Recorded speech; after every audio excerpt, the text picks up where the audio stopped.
A procura por espaços verdes em centros urbanos tem aumentado e existe uma espécie de árvore que chama atenção por sua beleza, o chamado flamboyant. Então vamos agora ficar com um bate-papo sobre essa espécie.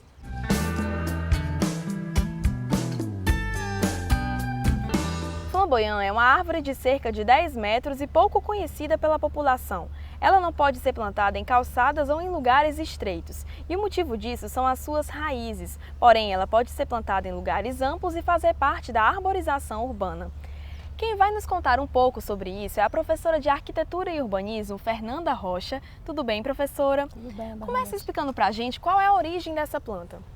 Bom, o flamboyant é o que a gente chama de uma árvore exótica, né? Ela tem origem fora do nosso país, tá? Mas não é por isso que ela não deve ser usada na arborização, né? Como você bem disse, você citou características bem importantes, né?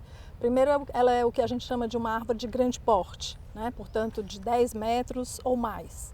Segundo, ela tem uma outra característica que é o que a gente chama de sistema radicular tabular, né? Ou seja, é um sistema radicular que forma uma espécie de tábuas e que, se isso for numa calçada estreita, vai causar problemas na calçada, impedindo inclusive a acessibilidade do pedestre, né? Então, é uma árvore, ela não tem muita altura, ela não vai muito além desses 10 metros, mas ela tem uma copa bastante extensa e o sistema radicular acompanha isso, exatamente para fazer o que a gente chama de base, né, da árvore, para dar sustentação a essa copa mais larga.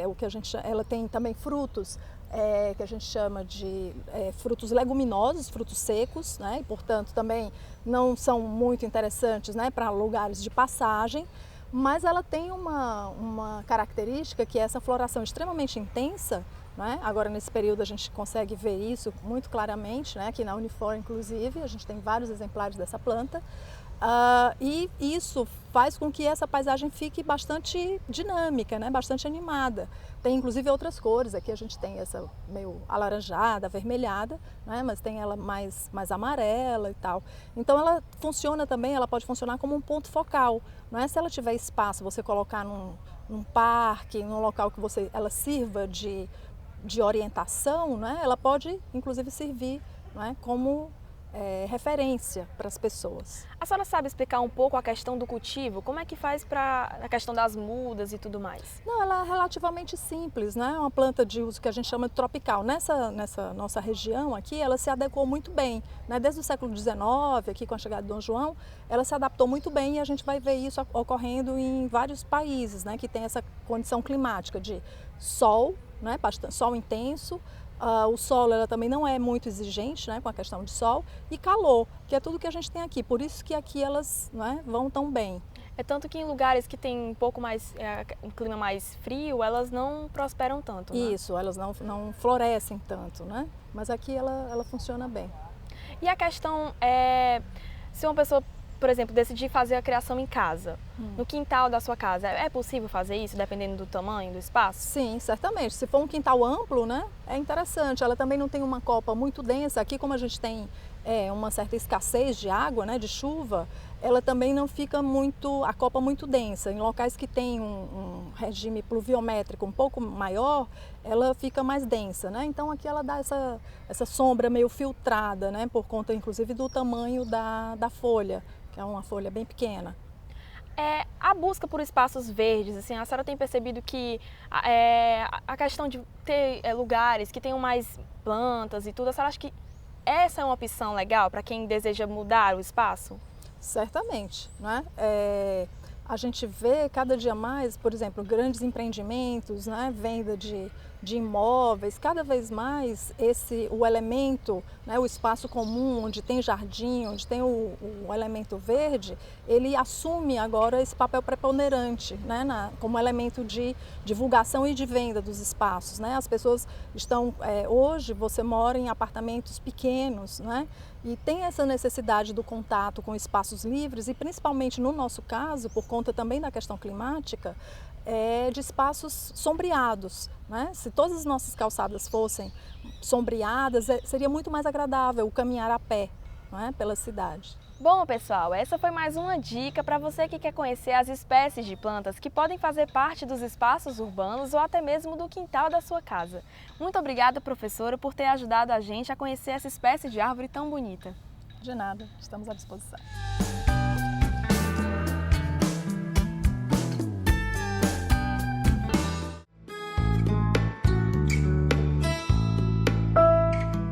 Nunca antes na história do planeta se debateu tanto sobre as questões ambientais em todos os níveis, econômico, político e social.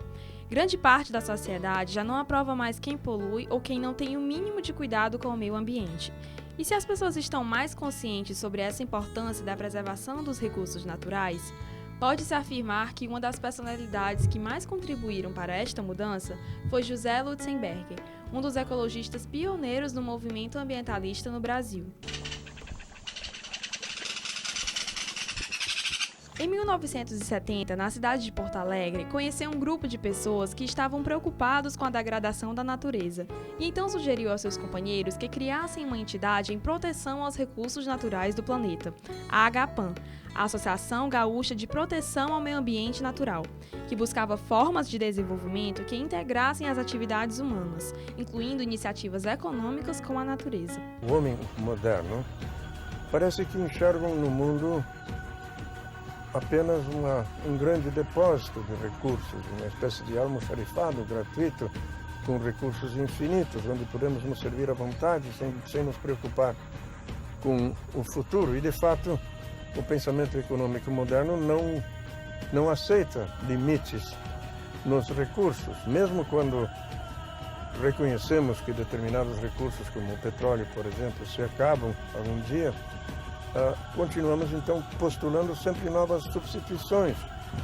Temos ainda bastante carvão e temos energia nuclear de fissão, de fusão, e alguns já falam até de matéria antimatéria. Ou seja, postula-se que não há estrago que não possa ser corrigido por mais tecnologia. E o interessante é que justamente aqueles que nada entendem de ciência, de tecnologia, são os que mais fazem esse tipo de extrapolação. Em 1987, criou a Fundação Gaia, no qual foi presidente e promoveu o desenvolvimento sustentável, expressão na época que ainda causava estranheza aos ouvidos. Por sua luta, foi nomeado secretário especial do Meio Ambiente da Presidência da República Federativa do Brasil, pelo então presidente Fernando Collor de Mello.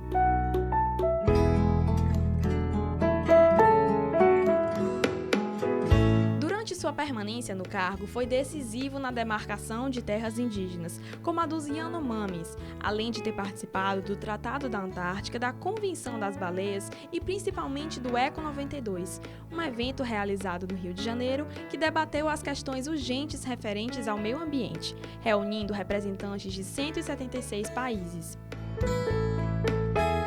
Até a sua morte em 14 de maio de 2002, lutou e promoveu intensamente a união dos povos através da conscientização em torno da preservação da natureza.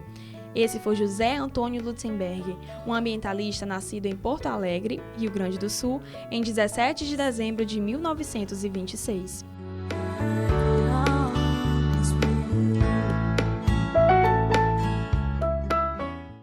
Fique ligado, no próximo bloco você vai acompanhar uma reportagem sobre o lixo que as empresas produzem e que podem se tornar em materiais reutilizáveis. O Pense Verde volta já!